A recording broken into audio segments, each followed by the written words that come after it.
Terus niki kula mulai saking penjelasan nggih kias ali. Kias ali itu analogi kias nggih, analog dados tengene ilmu-ilmu usul fikih itu ada kias itu kan kias aulawi dari bawah dikiaskan ke yang lebih apa?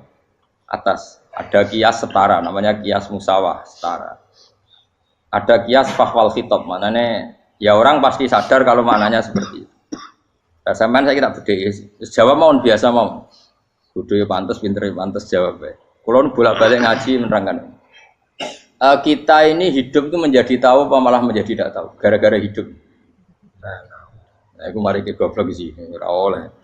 Gara-gara hidup menjadi tahu. Yo, rasanya bener gara-gara hidup menjadi tidak tahu. Kowe goblok itu sebabnya apa? Sebab tahu apa sebab tidak tahu? Wes gak polling gak apa-apa. Ayo 02 sik sebab tahu. Ini yang syukuran. Tahu. Hidup itu menjadi tahu menjadi tidak tahu. Kowe Mas 01 kowe. Oh. Menjadi tahu. Nah kowe tengah-tengah. Wong loro padha ora jelas ya, cara kowe. Ndak tahu. Berarti menang 0 piro? Biasa.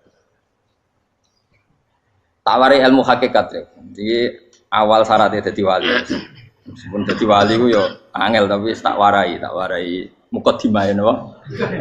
Jadi nak bar iki urung wali cek apa? Mukadimah.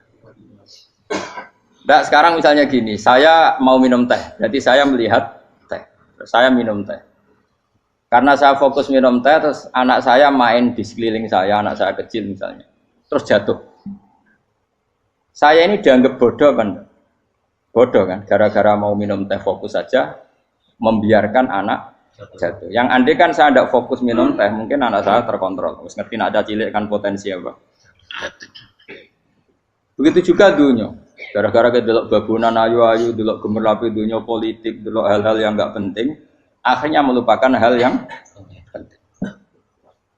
Sekarang misalnya Allah itu Ar-Razzaq, pemberi rizki, Allah itu Al-Mudabbir sing ngatur dunia. Gara-gara Fauzi terus meyakini satu makhluk apa yang nyelametno Indonesia. Ini kan dari iman kepada Allah menjadi iman kepada itu tidak boleh sih. Iman ya baik pangeran. Jadi dunia itu biasa wae. Oh, nomor manusia kok iso nentokno. Cuma ya tetap berorganisasi secara duniawi, tapi tetap sih menentukan. Iki rungono tenan awas. Nah karena kita hidup maka menjadi tidak tahu. Kita tahu itu menjadi tidak tahu. Surungono sehingga nanti tak terangkan sekian dalil dari Quran dan hadis. Gara-gara saya fokus minum teh, terlena mau ngopi, wah sena isu ngopi. Gara-gara terlena itu anak saya jatuh, menjadi tidak tahu. Begitu juga dunia. Makanya Allah sering memberi nasihat, fala taghurrannakumul hayatud. Kamu jangan tertipu oleh kehidupan dunia. Ibaratnya Allah ning pinggirem, zat paling penting, paling pokok. Tapi kamu abaikan. Kamu bilang jabatan penting, teman penting, mitra pejabat penting, komunitas penting. Kamu sampai lupa bilang nah Allah itu lebih penting. Nah, ini sudah mulai kena hijab. Nah orang yang kena hijab ini nanti tidak bisa masuk surga karena Allah dengan duka marah besar. Allah ngendikan kalla innahum ar-rabbihim yauma idzil lamahjubun. Orang-orang ini nanti ketika di akhirat terhijab dari saya. Karena zaman yang dunia ora tau roh aku. Kenapa kok terhijab? Justru karena ada yang diketahui. Justru ada yang diketahui. Contoh paling mudah itu copet atau lonte atau koruptor atau apa saja. Misalnya nyuwun sewu orang jadi copet itu kan umur 17 atau misalnya jadi pekerja seks nakal itu kan umur 17 atau 18. Hanya karena pernah mendapat rezeki dari judi misalnya atau dari transaksi yang haram. Terus dia bilang gini, aku nak jadi copet mangan kopo. Aku nak judi mangan kopo. Aku nak gak jadi wong nakal mangan kopo. Padahal dia 17 tahun nyatanya bisa makan, birizkillah apa? Tapi pernah merasakan 1-2 bulan dari rezeki haram, dia menvonis seakan-akan tidak bisa makan kecuali dari rezeki haram. Ya itu tadi, gara-gara tahu nikmatnya uang yang sepintas lewat haram, nyopet atau korupsi, terus menafikan nikmat-nikmatnya. Jadi dari tahu nikmatnya nyolong atau korupsi menjadi tidak. Makanya kalau dalam ilmu tasawuf itu gini walian, manusia sekarang itu tidur, kalau mati baru bangun. Jadi cara ilmu tasawuf itu anna sunyamun wa idza matu intahu. Mungkin ada yang hafal tapi ra paham. Jadi rata terang. Annasu niyamun wa idza matu intahu. Manusa kabeh sak donya iku turu. Nek mati lagi tangi. Mergo kena wis mati iku lagi roh. Jebule sing hak tenan iku sujud ning pangeran. Sing hak tenan iku subhanallah walhamdulillah. Sing hak tenan iku muni Allahu akbar. Kayak zaman ning donya dintekno kowe ngomong, "Nu Amerika super power." Kenal presiden penting, kenal menteri penting, kenal kiai gede penting. Iku mbok entekno. Barang-barang sing cara akhirat gak mendesak mbok entek.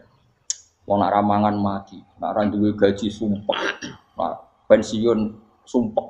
Hal-hal ya. Nanti setelah di akhirat kamu hanya tahu satu kalimatul haq, yaitu kenangan terbaik kamu di dunia itu sujud. Jika kamu getun ketika hidup tidak pernah sujud. Makanya kata Rasulullah nanti kamu tahu ketika di akhirat hatta takuna sajdatul wahidatu khairan minad dunya wa ma fiha. Sehingga kamu nanti tahu bahwa sujud satu kali itu lebih baik ketimbang dunia dan sisi.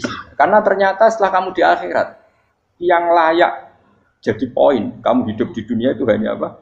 Sujud. Nah, yang dunia kan WA penting, HP terbaru penting, babonan penting, mutra penting, ngomong terus berjuta-juta kalimat. Hanya karena kamu hidup. Tahu saya mati, kowe ngerti ku kabeh dak? Maka ilmu kamu itu setelah mati, lagi ilmu terlambat. Nah, pas ilmu mau terlambat itu Allah duka, kalla apa alhaqumut takatsur hatta zurtumul kalla saufa ta'lamun summa kalla. Terus kalla law ta'lamuna ilmal yakin la tarawunnal jahim. Pas kowe ilmumu wis bener, Gusti ternyata penting sujud teng jenengan, ternyata penting jenengan Allah Akbar. Pas roh pas wayang mlebu neraka, kok wis kecewa. Ya saiki tapi wayang mlebu neraka, roh wis terlambat. Mane tak warai saiki ben ora roh pas wayang mlebu neraka. Kok nak roh terlambat, pas roh wayang mlebu. Sehingga ketika Allah melehno wong kafir, melehno itu mencibir orang kafir. Kata Allah begini. Ini mungkin yang hafal Quran bisa dicek lagi. Fakashafna angka fito akafa basarukal yauma hadid. Jadi kata Allah ngomentari orang kafir ketika di akhirat. Laqad kunta fi ghaflatin min hadza. Kamu lupa kan kalau ada akhirat seperti ini kata Allah. Fakashafna anka ghita'aka. Sekarang kamu saya kasaf, saya buka semua fakta.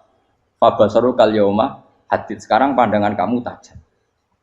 Dulu di dunia bilang misalnya seks penting, dugem penting, narkoba penting, maksiat penting. Kalau enggak gitu saya pusing. Nanti di akhirat semua ini jadi problem. Artinya apa? Gara-gara di dunia melihat gemerlapnya dunia, dia menjadi tidak tahu pentingnya Allah, tidak tahu pentingnya akhirat. Maka dengan hidup malah menjadi tidak tahu. Maka untuk menjadi tidak tahu, itu sebabnya dua. Makanya polling 01 dan 02 sama benarnya tadi. Gara-gara tahu yang menjadi tidak tahu, gara-gara tidak tahu yang menjadi tidak tahu. Tadi misalnya kamu fokus ya, misalnya Rukin jelalatan untuk cawe itu, fokus untuk cawe itu, gak Allah waktu ngarepe kejengkang. Kesandung, berarti gara-gara melihat menjadi tidak tahu. Ya kira-kira seperti itu. Gara-gara fokus delok dunya nganti ra roh hae Allah Subhanahu wa taala. Di sini Allah sering pesan fala taghurrannakumul hayatud dunya wala yaghurrannakum billahil ghurur. Kamu jangan tertipu dengan kehidupan dunia. Makanya saya itu orang yang paling fanatik sujud. Soale kula suwun jenengan sing sujud.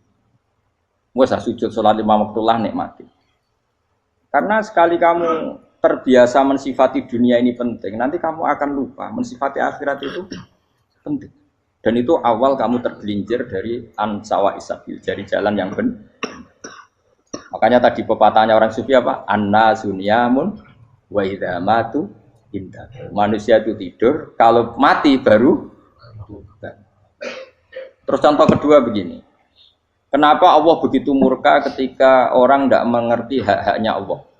Bukan karena Allah anarkis atau keras, tidak. Memang secara akal pasti begitu. Saya sampai tak beda ini. Lihat contoh gampang-gampang saja, tak wari logika.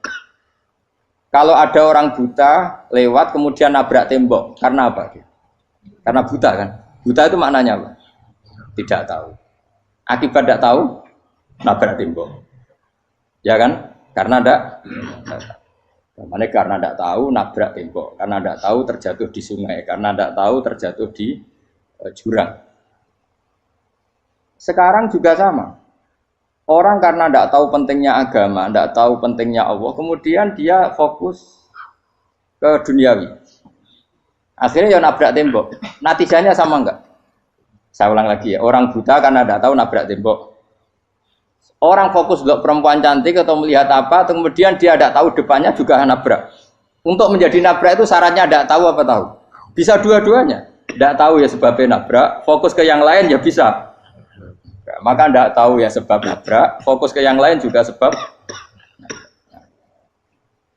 Nah mata kita, hati kita ini sudah dipenuhi hal-hal yang tidak penting, sehingga kita lupa dari hal yang penting. Kayak tadi kita mau minum kopi saja, fokus sampai meninggalkan anak main sampai jatuh. Berarti minum kopi sebenarnya tidak satu kebodohan, tapi ketika membiarkan anak kecil jatuh itu adalah kebodohan. Sebetulnya makan menikmati dunia itu tidak kebodohan, tapi ketika Anda melupakan Allah itu menjadi satu apa? Kebodohan. Ini disebut kamu jangan terlena oleh kehidupan apa? Dunia. Nah kenapa terlena? Itu kakean delok. Mulane Nabi itu ora tau delok dunia. Nabi, saya ini tak latih gitu wali, tapi mukadimah. Kulon itu belum pernah delok. Saya pernah punya kakak wakil bupati, punya teman gubernur, teman gubernur banyak tuh. Kalau dulu susu rawani, mereka khawatir seneng. Nabi itu pernah, Nabi itu jenenge manusia pernah lewat itu. Kemudian tonggo-tonggone Nabi kebetulan pas pulang bawa unta-unta banyak. Itu Nabi melihat mungkin 0, sekian detik. Itu dilori pangeran. La tamuddanna ainaika ila ma matta'na bihi azwajam minhum zahratal hayatid. Jadi misalnya kayak Rogen misalnya dulu wong numpak Alphard pejabat ono sing bukakno. Enak aja nak jadi wong ngene iki. Kalimat itu direkam oleh Allah bahwa Mustafa pernah ngomong enake dadi wong iku numpak Alphard ono sing bukak. Tapi kan tetap kirim. Sehingga nanti di akhirat kalimat itu direkam misalnya nanti ternyata yang numpak Alphard misalnya nyuwun sewu misalnya yang numpak Alphard tadi tetap di neraka, kamu ya ikut di neraka. Karena dia menikmati Alphard lali akhirat. Kowe yo ngangen-angen kepengen seperti itu. Maka poinnya sama. Kalau pun rokok bareng. Terus ada orang sujud di musola, melarat sujud. Kowe gak pernah enak itu wong iku. Padahal sujud itu yang menjadi orang masuk surga. Terus kowe ditakoki ning akhirat. Kowe tahu angen-angen dadi wong sujud mboten nate. Tapi kowe tahu angen-angen mewah nate. Yes, seneng kono kira-kira gitu. Lha iku latara undal pas kowe roh ilmu yakin pas wae mlebu neraka. Iki mulane tak ajari dini kiat-kiat supaya kira mlebu. Makanya latih melihat dunia gue juga kesuwen. Misalnya di konco jadi pejabat. Kalau nanti di keluarga pejabat sampai sekarang pun saya sering punya teman. Buat nanti kalau melihat bahwa dia pejabat. Karena saya takut dosa. Saya melihat dia seorang mukmin yang sujud, yang sholat. Saya bodoh sekali kalau melihat dia pejabat. Karena itu tidak ada artinya di akhirat. Saya sampai sekarang yang saya melihat presiden orang yang mukmin, sehingga saya harus hormat. Saya melihat bupati orang yang mukmin, sehingga saya harus hormat. Melihat sampean ini wong sing mukmin, malah gue jalalan barang ini sudah mukmin plus. Jadi rasa tiga ekor tuh pinter gue jalalan. Jalalan budal bisa gaya bisa. Budal lu rano mana nih? Oh anu kager wong bisa maca kitab kok. Just lah. Jadi saya ulang lagi ya. Makanya saya itu nanti kalau sampean alim sudah kayak saya, itu pasti nggak kagum sama sahabat. Sahabat itu, apalagi Rasulullah ya tentu. Sahabat dulu aja yang gampang ditiru. Sayyidina Umar ketika ditusuk oleh siapa Abu Lu'lu siapa? Al-Majusi. Abu Lu'lu itu seorang Majusi. Dan Umar itu orang pendendam. Dia orang pendendam. Tapi tentu karena dia orang baik, ya pendendamnya hal-hal yang baik. Coba kalau kamu ditusuk orang itu dendam enggak? Kira-kira sebagai manusia kan dendam. Itu tanyanya begini sama yang ya taruh sekarang orang dekatnya. Yang bunuh saya tadi siapa? Itu Abu Lu'lu Al-Majusi, Gulamul Mughirah. Dia budaknya Mughirah. Majusi, iya ya Umar. Dia sudah mau mati. Itu ngetikan gini, sama siapa alteknya? Alhamdulillahilladzi lam yaj'al maniyati biyadi rajulin sajadalaka sajdah yuhajuni biya yaumal qiyamah. Ya Allah, terima kasih sekali ya Allah. Engkau mentakdirkan saya dibunuh oleh orang yang enggak pernah sujud. Kalau saja dia pernah sujud, maka dia berhak menuntut saya dengan sujudnya untuk masuk surga. Artinya gini, kalau dia ditusuk orang yang pernah sujud, misalnya Sayyidina Umar kok ditusuk oleh Ruhin, kemudian Umar masuk Ruhin masuk neraka, aku tetap wedi Gusti. Isowai sujudnya dia menjadikan nggak berhak masuk neraka. Artinya Umar sangat hormatnya pada sujud, dia nggak berani. Jadi kira-kira kok Umar sujud kue, kok kira-kira rawani masuk anak kue mlebu neraka. Piye-piye di kekuatan sujud yang mempotensikan tetap dia masuk surga. Makanya dia seneng, dendamnya kesampaian. Syukur lah, nak mateni aku nggak tahu sujud. Jadi tak patut nang neraka langsung gludeng ngono kira-kira gitu. Saking hormatnya ambek sing jenenge sujud. Tapi kita sekarang enggak. Rawong ning musala sujud, ya kan wong nganggur. Otak kita ini sudah PKI lah kamu. PKI halus. PKI yang tanpa kartu, paham? Makanya Allah kalau muji sujud, enggak sampean tak latih supaya baca Quran yang benar. Kayak apa Allah bikin Ka'bah? Kayak apa mulianya Ka'bah? Itu dibikin Allah untuk apa? Lil akifina wa satusai warrukais sujud, dan untuk orang-orang rukuk dan sujud. Ketika Allah menurunkan rezeki di bumi dan di langit, itu perhitungannya Allah masih itu asli. Rabbana liyuqimus shalah faj'al afidatan minan nas tahwi ilaihim warzuqhum minas sama. Gusti, ben nak sujud ku kuat. Piye-piye menungso nak ramangan ra kuat. Nak is kuat, diteno ku yo ben sujud. Liyuqimus shalah. Ketika Allah muji orang baik, atta ibunal abidunal hamidunas saihuna satruse arraqiunas sajid. Yang rukuk yang sujud. Karena tadi ketika nanti Anda di akhirat, kenangan terbaik Anda di dunia itu hanya sujud. Liane itu, coba misalnya kena akhirat terus video disetel sih, pas kongkoi ini perapatan, bariku ngelamonem disetel, jadi pegawai negeri, ngayal gajinya sakmene, engko sakmene gue ayo, wan terekam kabeh, oh rai sini wong, terus tokoh idola sing duwe wadah sing tumpakane Alfa di sekretaris saya, iku mbok neng utakem iku berpuluh-puluh tahun. Dan itu jumlahnya poinnya misalnya 100.000. Bareng idol anu Kanjeng Nabi mau 10%, cuma gayanya mau coba sholawat. Tapi sebetulnya agak tahu bayang no ini miskinan Mbak Amit nih miskinan. Gayanya mau coba sholawat, tapi teke ora tahu pengen melarat koyo. Itu direkam. Makanya dari Habib-habib sing alim-alim niku almar'u ma'aman ahabba hada targhib wa tarhib.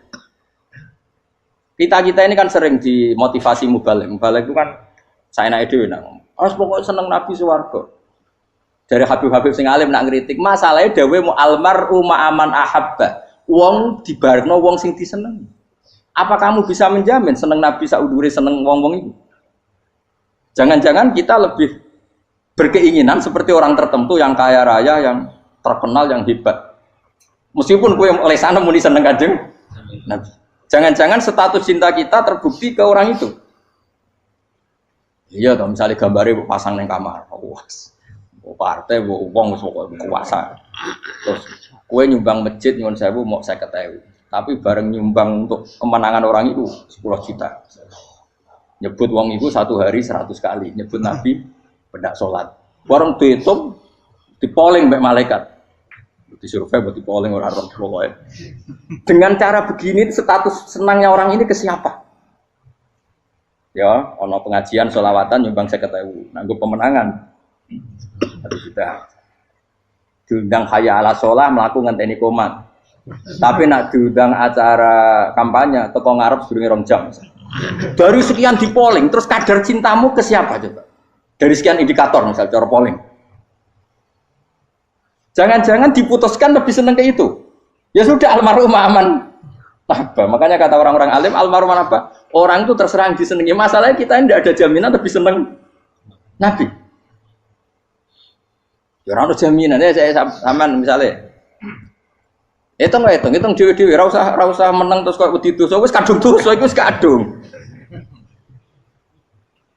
Makanya Sufyan Ats-Tsauri itu jadi wali kurang sama mergo ibadah akeh mboten. Sufyan Ats-Tsauri gurunya Imam Syafi'i. Jadi wali itu sederhana. Sama tak ceritane orang-orang jadi wali dengan cara yang sederhana. Tapi kan niru copy paste ya, artinya orang apa ya, KW lah. Kalau niru gak apa-apa, tapi KW kebaikan.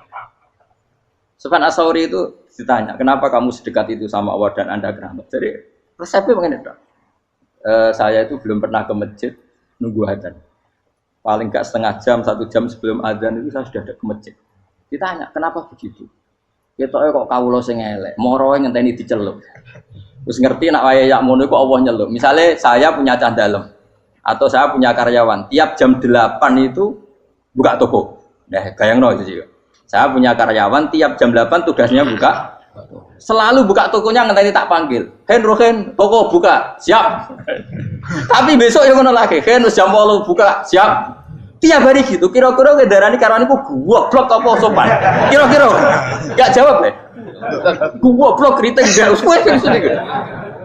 Nah, Sofyan Asori tidak mau gitu. Wis ngerti nek Allah ya mono wayahe manggil. Dadi ya kerja malu wis ning kono. Dadi nek Allah hayya ala sholam pun Gusti.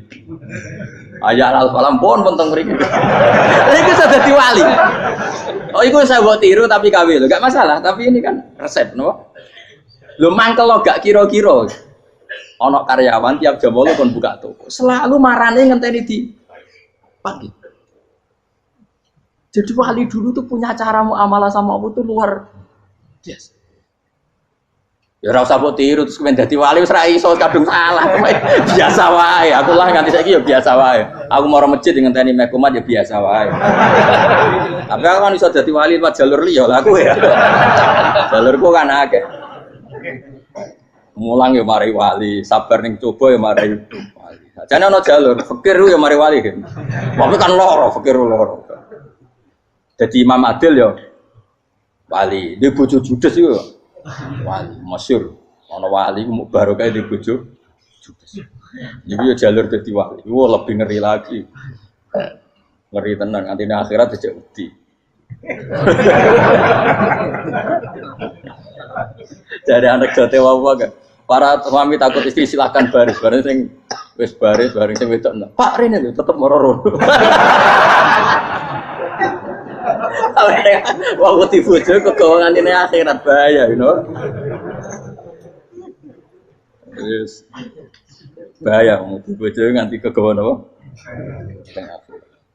Masyhur jadi cerita-cerita wali guys. Biasa ulang lagi ya. Latih, meskipun dari kecil latih. Makanya kamu tahu kenapa Quran itu kalau ngendikan sujud kayak gitu spesial. Balillah fa'bud wa kum minas syakirin. Jadi meskipun kita di dunia umumnya orang saya makan, saya minum. Saya juga punya istri, punya keluarga. Tapi saya belum pernah melihat anak saya itu sebagai anak saya. Saya kalau melihat anak saya ini teman sujud saya, nanti yang meneruskan sujud saya. Saya tenan kulon bolak-balik ditanya istri saya dan agak-agak marah. Terus Pak, kenapa kamu hormat sama anak sampai gitu? Kalau nanti manja gimana? Kalau terlalu manja, saya bilang itu udah anak saya. Itu nanti yang meneruskan sujud saya, meneruskan rukuk saya. Saya nanti pasti mati. Dan saya butuh di bumi selalu ada yang sujud sama Allah. Dan itu yang paling dalam otoritas saya itu anak saya. Orang lain itu enggak dalam otoritas saya. Jika kita melihat anak itu ini penerus sujud saya, penerus rukuk saya. Kita enggak sudah duniawi sekali. Rumah tanah, anak tua ben di rumah. Kapitalistik. PKI lah pikiran yang ngono, Cina yang ngono. Wong fasek-fasek ning dalan ngono kowe nggawa jalalan ngalor itu PKI ngono. Jadi dulu itu kalau para nabi donga fahab limil ladunka waliya yarithuni wa yarithu min ahli Yakub, seorang turunan yang meneruskan tradisi sujud, tradisi. Sehingga ulama-ulama dulu kalau dongakno anake ya min ahli sujud, wa min ahli Al-Qur'an, wa min ahli sunnah napa. Enggak apa-apa kowe seneng donya gak apa-apa. Ora usah tak warai wis seneng dhisik. Paham? Dadi ora usah cara Gus Bak ra apa. Ora usah tak arani ra apa-apa wis mbok lakoni. Makanya kula suwun sangat, sujud itu luar biasa. Nanti kamu di akhirat, kenangan terbaik Anda di dunia adalah pernah apa? Bayangkan kalau itu jadi orientasi Anda. Anda berpolitik, cek melok partai Gerindra, cek Golkar, cek PDI, supaya jadi penyuara sujud tidak dilarang di Indonesia. Karena umat Islam mayoritas. Sampai mayoritasnya sampai pejabat rasolat rawani. Juga pejabat rasolat bakal dipilih. Itu berarti kamu berpolitik niat bikin satu pressure supaya standar orang benar adalah sing nopo sujud itu ya benar. Kok yang kaya kerja biar bisa beli tanah untuk masjid, yang orang miskin ikut menopang supaya masjid itu berdiri. Semuanya orientasinya menuju apa? Sujud. Jadi tidak sujud itu harus jadi wong khusyuk sing goblok terus sujud terus. Tahu-tahu negara dikuasai komunis misalnya, terus akhirnya sujud gila. Termasuk menciptakan satu suasana Islami di negara ini juga berarti menciptakan keberlangsungan sujud. Karena dengan suasana Islami berarti sujud tidak dilarang, bahkan dianjur dan sebagainya. Ini penting saya katakan karena kalau tidak diingatkan ruwet. Nabi itu pernah punya anak dalam. Anak dalam itu setelah mau boyong toro santri itu ditanya, kamu minta apa sama saya? Ya Rasulullah kasih waktu 1-2 hari mau saya pikir. Karena yang menanyakan orang yang sayyidul awalin wal akhirin setelah sekian 2 hari, minta apa kamu? Jalur Anda gak tanggung-tanggung. As'aluka murafaqataka fil jannah. Saya minta jadi temanmu di surga. Oh Nabi kaget tuh. Kok kalian diwarai wong? Mboten terjemah. Kok Nabi diwarai wong ndak ada ya. Terus kenapa kamu minta itu? Kata tadi, kalau saya minta dunia itu nanti zailah. Dunia itu pasti hilang, faniyah pasti hilang. Maka yang abadi adalah saya jadi temanmu di surga. Tapi apa kata Rasulullah Jabe? Fa'inni ala nafsika bikasrotis sujud. Ya sudah kamu bantu saya, kamu memperbanyak sujud. Kayak apa? Nabi pun mintanya fa'inni ala nafsika bikasrotis sujud. Saya bantu untuk menolong diri kamu, kamu memperbanyak apa? Makanya di pertama surat turun itu ada wasjud, kamu bersujud dan kemudian mendekatlah kepada Allah. Tapi sekarang enggak, karena kita kena hijab duniawi, mitra penting, semuanya penting dan semuanya penting itu makna di hati kamu adalah hadun. Bahkan ngidolakno kiai perkara hadun nafsu, kowe nak dadi kiai gede. Wah, teko ditolak al-badru. Wale napu pidato MC-ne muni Saiful Fadilah wal Karomah, mbah sauni-unine MC. Baru disangoni dihormat. Tekan muji ulama wae dari segi ya baru bisa wayo akeh macam-macam. Utek nek elek, tekan muji ulama wis dari segi. Makanya saya ini termasuk ulama, kalau kan saya ngebis biasa. Kalau jarang kerso di panggungnya, seneng dulu. Supaya semua ulama udah dipandang secara apa? Dunia. Saya sampai sekarang ngedus anak kalau biasa. Teng pasar gitu biasa, kalau marung teng pasar mangan gitu biasa. Nak seneng kulo ben atas nama wong alim karena apa? Kalau kita terlalu menikmati dunia, lama-lama orang seneng ulama juga dari sisi dunia. Keren tadi kiai teko disualami dicucupi munggah. Ya enggak apa-apa itu enggak dosa sebenarnya, tapi takut saya utek elek-elek ini ngidolakno perkara duniawi, show-nya itu lho, Pak. Jadi aku ngene tak pikir teko ngaji bar wis karepmu paham karepmu ora karepmu. Mulan ngarep ora ngaji karepmu. Mesti rugi kowe ya, aku tenang ae aku. Ben orang itu latihan ikhlas, napa? Latihan. Kalau kadang gitu protes mbek tiyang-tiyang. Gus, jenengan sekali-kali nak tidak tak derekno kok umum. Aku tuh tidak mengharamkan itu, meneh kula dereng tuwa. Dereng haji malah turun, topa meneh. Dalane ra roh dereng kiai malah ngel-ngel wong. Rukin tahu tak mendarat nang kota, akan sepeda motor kan terno ning gone Malibu. Dalane ora roh malah yo nerang. Lha kan dalan akhirat ora roh donya ora roh sing ora iku apa. Lah tak koyo wong ijo urip. Dalan donya ora roh, dalan akhirat ora mbok roh iku apa. Repot. Jadi kenapa saya ndak mau, bukannya menolak. Saya senang kalau kiai-kiai terhormat, senang sekali. Saya senang kalau ada ulama dihormati karena supaya jadi tradisi ulama itu terhormat. Tapi jangan semua ulama mau dihormati. Nanti lama-lama jadi siklus. Tekan mencintai kiai saja karena fasilitas. Gue senang jadi imam masjid akbar, masjid Istiqlal, imam besar. Senang mergo kenal presiden, datang dikawal. Senang jadi sudes, wah keren, sholat ngarepe Ka'bah, teko dikawal askar. Ya kalau senang karena itu kan berarti menjadi dunia. Itu sirinya kenapa Rasulullah ketika ba'da Fathi Mekah sudah menguasai Mekah, sudah naklukkan Mekah Madinah. Nabi itu satu hari terbiasa mau sarapan saja kadang nggak ada yang dimakan. Tanya ya Aisyah apa saya bisa sarapan? Enggak ya Rasulullah. Ya sudah saya tak puasa. Supaya tetap terkontrol bahwa umatnya mencintai beliau bukan karena kebesaran.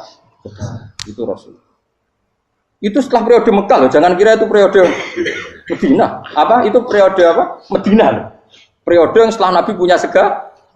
Tapi Nabi tetap seperti itu. Kenangannya Aisyah sebagai istrinya apa coba? Dia cantik, cantik sekali. Aku tahu dia jal turu ngarepin Nabi terlentang. Ya Nabi tetap sholat. Nah beliau sujud sikilku tak ingkretno. Nah beliau ngadeg tak lonjoro meneh. Jadi Aisyah wa ana muqtaridotun bene adi turu terlentang, jadi cara ya sudah terlentang. Mau Nabi nak sholat suwi nggak? Dia tetap sholat. Oke di bojo ayu orang ngerasa sholat, bojo elek ngerasa sholat, bojo elek ya menjunub mana? Sekali orang kena gue contoh, kasus itu semua kasus. Kue di bojo ayu perawan turu karena pusing sholat orang bos misalnya. Pemenang wong jegoten wae tambah over. Mustafa kalau orang nyek jegoten liyane ora usah tersinggung. Mergo nang nyek wong akeh dosa, nang nyek wong sitok ora. Misale dosa wis tak hitung mau ke sore. Aku nyek dosa sitok, mulang ganjarane 10. Cek susuk piro? Cek surplus orang dagang aja. Cek badi. Iku enak adekne ra ikhlas. Ra ikhlas aku yo ra ikhlas ilmuku, malah lara. Malah neraka ping 13 sebenarnya.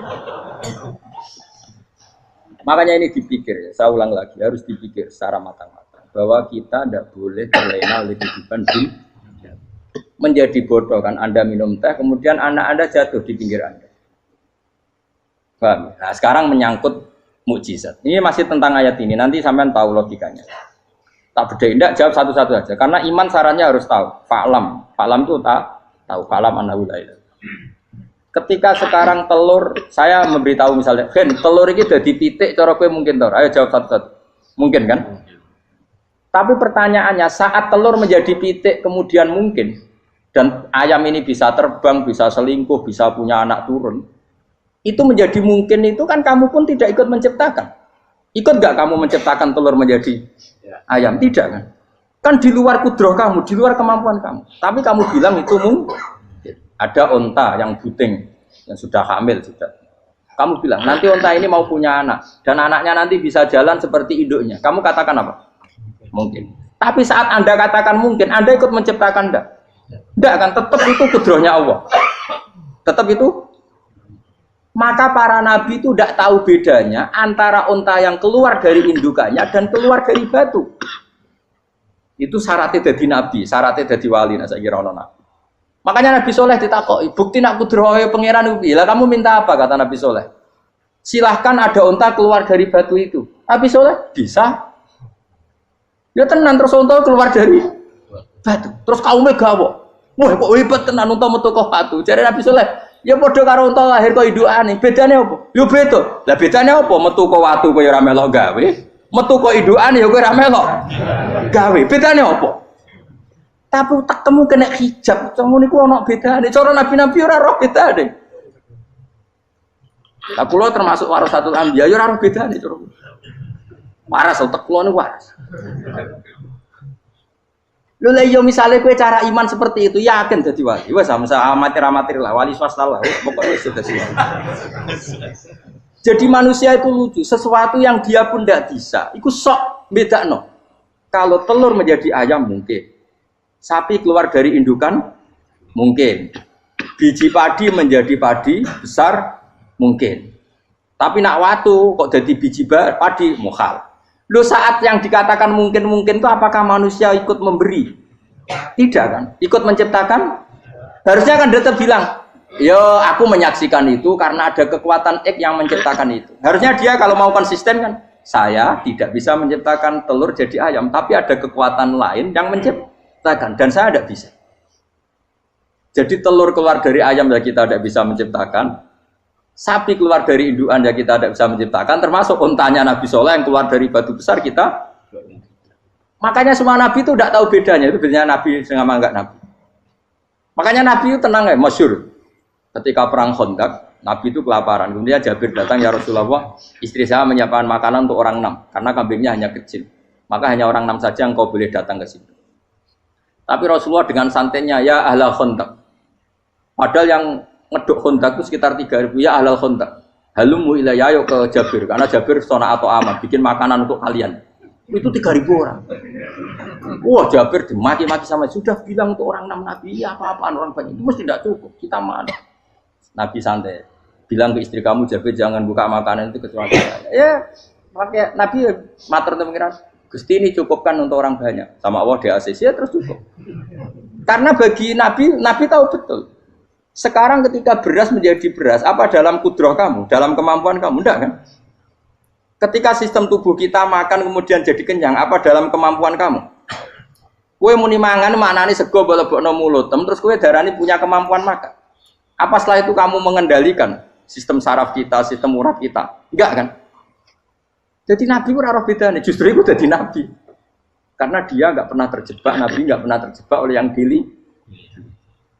Makanya cara pangeran wa ma min dabatin fil ardi wala ta'iri yatiru bijanahihi illa umamun amsalukum. Ketika orang kafir minta bukti kudrohe Allah iku apa? Kanjeng Nabi didono manuk. Lah manuk terbang bukti kudrohe Allah. Ya biasa mat manuk terbang, wis suwe manuk terbang. Bukti kudrohe ning ndi? Iku tekek wis semper. Lha bukti kudrohe ya kowe ora iso gawe kan? Tapi maksudnya wong kafir bukti kudrohe pangeran gawe unta kok watu. Lah bedane apa mau hale unta kok watu ambek kok indukane? Bedane apa jajan? Wong ibuke unta ya ngrasa gawe. Apa ibuke unta bisa menciptakan anak-anak unta? Kan tidak bisa juga. Manusia juga ada. Jadi itu wis cukup dadi kudrohe. Tapi manusia angger barang sering terjadi darani mungkin. Maknane mungkin dekne sing nentukan mungkin atau tidak. Padahal zaman mungkin pun dia tidak ikut menciptakan. Ini lagi.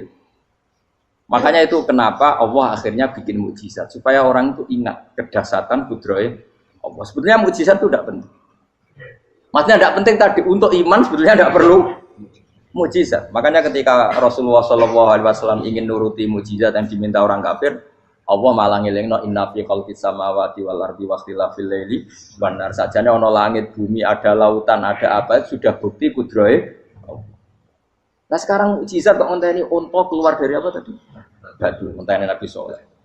Lautan merah di sebelah tongkatnya Nabi Musa terus terbelah. Itu dari mukjizat. Kalau itu maknanya mukjizat karena manusia tidak mampu, apa manusia mampu bikin lautan? Kan tidak mampu juga. Kenapa itu tidak dikatakan mukjizat? Lagi-lagi karena wis kena mataul huruf. Paham jelas ya? Makanya kata Allah, saiki wong ora percaya hari kebangkitan. Alasannya masa manusia jadi tanah menjadi manusia? Memangnya manusia yang sekarang hidup itu dari apa coba? Sengke nado melok pilek, pilpres, melok dukung mendukung itu memangnya dari apa coba? Dari tanah kan? Mestinya hari kebangkitan sejati ya sekarang ini orang-orang dari tanah sekarang berkeliaran ini harus go jalalan walam idul maknani. Itu ya kok lemah. Kemudian setelah jadi tanah mati orang engkar, wah ini nggak mungkin jadi manusia lagi. Padahal zaman sekarang jadi manusia itu karena kudrohnya manusia apa karena Allah? Karena Allah. Dan manusia sekarang dari tanah apa enggak? Dari tanah. Harusnya ya berpikir seperti itu. Kalau kudrohnya Allah bisa menjadikan manusia sebanyak ini dari tanah, tentu Allah tetap mampu nanti setelah jadi tanah menjadi manusia. Itu malah kula nu wedi urip nggih wedi tenan. Karena tadi dari hidup menjadi tidak tahu. Annasamun wa idza matu tidak tahu. Kita semua hanya tidur setelah mati baru karena baru tersadar. Makanya analogi itu penting, kias itu penting. Ya saya beri contoh berkali-kali saya menyontohkan. Sampean tak warai hujai ulama. Nanti pasti sampean taslim itu pasti nyerah. Kalau kamu disebut jeleknya oleh orang lain, kamu mangkel nggak? Mangkel kan? Itu Imam Ghazali gini, kamu tak kasih resep supaya kalau ada orang mengingatkan kejelekan kamu itu tidak mangkel. Apa itu resepnya? Misalnya gini, di baju saya ini, inna fi thawbika akroban wa hayatan. Di baju kamu itu ada kalajengking yang berbisa atau ada ular yang berbisa. Ada orang mengingatkan itu. Kamu terima kasih apa enggak? Terima kasih. Karena ada sesuatu yang bahaya di diri kamu, diingatkan, dan karena diingatkan itu Anda terus bisa menghilangkan sesuatu yang bahaya tadi. Sekarang kamu punya sifat hasud, sifat dengki, sifat riya, sifat-sifat yang buruk. Itu sesuatu yang mencelakakan kamu di akhirat. Kemudian ada orang mengingatkan itu, harusnya kan kamu matur nuwun karena sifat yang buruk kamu diingatkan, kemudian kamu berusaha wong diingatkan ada kalajengking yang hanya madorot di badan kamu saja kamu terima kasih. Ini diingatkan ada hasud dengki yang madorotnya dunia akhir, kamu tidak terima kasih. Jadi itu ulama dulu. Jadi kalau bikin hujah itu gampang sekali. Jika ulama dulu kalau berdebat kemudian diingatkan temannya, kalau dia salah misalnya, itu ya tenang saja. Karena mereka cukup punya akal, punya analogi untuk nganggap itu biasa. Kayak diingatkan ada kalajengking di tubuh kamu. Kamu matur nuwun enggak sama ingatkan? Kila itu Imam Ahmad. Itu mudah mereka iman sama Allah dan Rasul. Maka yu'minu billahi wal yaumil akhir falyukrim apa? Jaru. Kalau kamu iman sama Allah dan Rasul maka muliakan tetangga. Itu ada seorang ulama dipanggil tetangganya, ayo ke rumah saya. Setelah sampai, dah pulang saya tidak jadi butuh. Sampai di rumahnya dipanggil lagi. Ke situ lagi, dah pulang lagi saya sampai 3 kali. Itu si ulamanya senyum-senyum santai. Ketika pemuda tadi insaf dan minta maaf, kenapa Pak Ulama kamu kok tenang saja? Jawabannya enggak. Kata Rasulullah, saya disuruh hormat tetangga. Saya senang sekali bisa melakukan perintah Rasulullah. Jadi saya nurut kamu itu tidak ada urusannya dengan kamu, karena perintahnya Rasulullah. Nangis pemuda tadi. Kalau kita kan enggak, gengsi dong, giambar. Ini kan kita gayanya mulai sunnah Rasul, tapi tekeh uji hadun. Nah kalau kamu sudah gitu, tak daftar udah di wali, buat KPU-nya oleh nyetujui buat kapan, roh tapi. Saya ulang lagi, jadi kamu harus terbiasa dengan kias yang diajarkan Quran ya. Jadi